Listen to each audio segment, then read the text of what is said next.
Guys আজকে একটা নতুন রেসিপি ট্রাই করছি। তো আমি এখানে কিছু মশারির ডাল ধুয়ে নিয়ে নিয়েছি, সাথে কিছু আলু কুচি ধুয়ে নিয়ে নিয়েছি। তো এখানে আমি অ্যাড করব, দিয়ে দিচ্ছি পেঁয়াজ কুচি। তো আমি এখানে নিয়ে নিচ্ছি আদা রসুন বাটা 1 চা চামচ, 3টে কাঁচামরিচ ফালি, জিরা ধনিয়া গুঁড়া, লাল মরিচের গুঁড়া এবং হলুদের গুঁড়া। এগুলো সব একসাথে এখানে মিক্স করে নেব।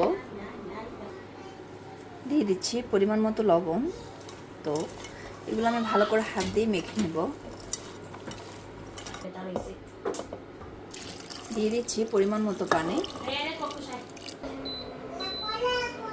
তো আমি এটা চুলায় দিয়ে সেদ্ধ করে নেব।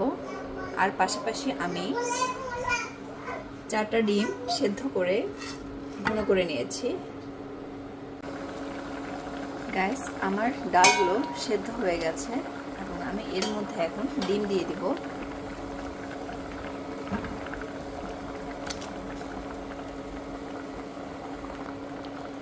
আমি অফ ক্যামেরায় ডালগুলো একবার ঘুটে নিয়েছি।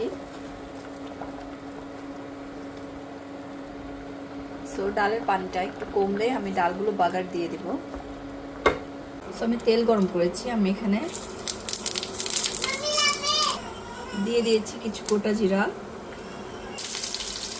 দিয়ে দিচ্ছি রসুন এবং কিছু পেঁয়াজ কুচি।